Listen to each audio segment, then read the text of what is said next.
फेरि पनि तपाईँलाई धेरै धेरै स्वागत गर्न चाहे मेरो अनटोल्ड स्टोरीमा। आज पार्ट 4 हो र समयका साथ जसो तसो हुर्किँदै गयौँ, ठुलो हुँदै गयो, सबै चिजहरू परिवर्तन हुँदै आयो। म पनि अब सानो क्लासदेखि ठुलो क्लासमा पुगिसकेको थिएँ, तर मैले सानोदेखि नै दृढ एउटा विश्वास र एकदमै फौजमा चाहिँ जाने मैले एकदमै 100% आफ्नो माइन्डसेट गरिसकेको थिएँ। त्यसले गर्दाखेरि म फौजको लागि नै एकदमै प्रिपरेसनमा लागेको थिएँ र त्यसै समयमा फेरि मेरो एचएसएलसी भनौँ होइन, मेट्रिक पनि क्लियर भयो। फेरि मैले गएर कलेजमा दाखिला पनि लिएँ र त्यो समयमै नै मलाई एउटा राम्रो अपर्च्युनिटी नै मैले पाएँ, जसमा 26 जुन 1989 असम राइफलमा प्रवेशको लागि होइन परीक्षा दिनुभयो। रिक्रुटमेन्ट पनि खोलिएको रहेछ र म जानुपर्ने अवस्था भयो। तर मेरो घरको परिवारले कतैबाट मलाई जानु भनेर चाहिँ अनुमति दिएको थिएन। नै म त्यहाँ गएको मन पराउने गर्थ्यो, किनभने मेरो आप्पालाई थाहा थियो कि फौजमा साह्रै दुःख हुन्छ होइन।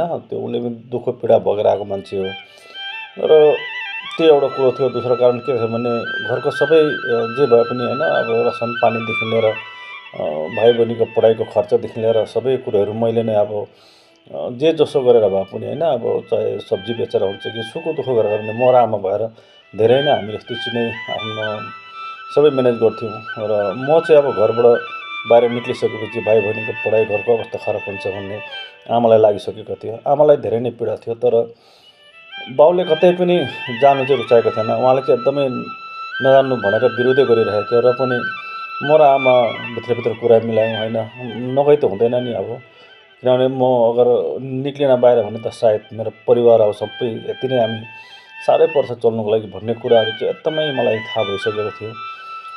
त्यसले गर्दाखेरि त्यो दिन पनि आयो 23 जुन 1989 को दिन।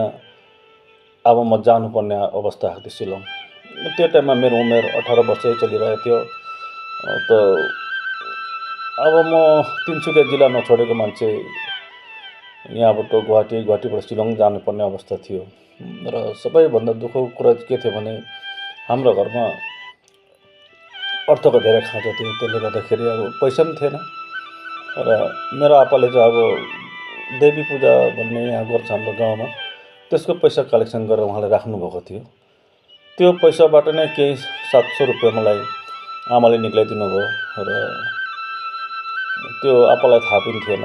त्यसरी नै म्यानेज गरेर मलाई घरबाट म भाग्ने अवस्था जस्तै नै भयो। तर अब आमा र छोराको चाहिँ हाम्रो सल्लाह थियो र त्यतिखेर आमाले मैले एउटा वचन दिएको थिएँ कि यदि यो 700 रुपियाँ लगेर मैले अगर नोकरी पाइनँ होइन, केही काम गर्नु सकिनँ र पाइनँ भने म घर फर्केर नै आउँदिनँ।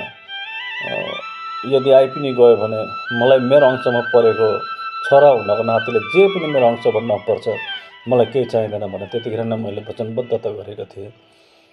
र त्यो दिन बहुत दुःखको घडी थियो र मेरो आमा धुरु रोएको मलाई अहिले पनि याद छ। सबैभन्दा धेरै कष्ट त उहाँले अवश्य नै पाउनुभयो होला, किनभने अर्थको धेरै खाँचो भयो होइन, भाइ बहिनी सानसानो त्यो सबै पढ्दै थियो। र त्यसले गर्दाखेरि त्यो एउटा कन्डिसनमा मलाई कठोर निर्णय लिनु पनि एकदम जरुरी थियो। अन्यथा मेरो सम्पूर्ण परिवारदेखि मेरो जिन्दगी नै तहस नहस हुने जस्तो एउटा मलाई अनुभव भइसकेको थियो। त्यसले गर्दाखेरि 23 जुन 1989 म घरबाट निक्लेँ। त्यसरी आप्पा घरमा हुनुहुन्न थियो, कहीँ बाहिर गएर थियो, उहाँले थाहै पाउनु भएन। र म यसरी नै बडा मुस्किलले मार्केटादेखि बास पक्रेर म गुवाहाटीको बाटो लागेँ। तर मनमा धेरै सपनाहरू, धेरै चिजहरू लिएर म गएको थिएँ।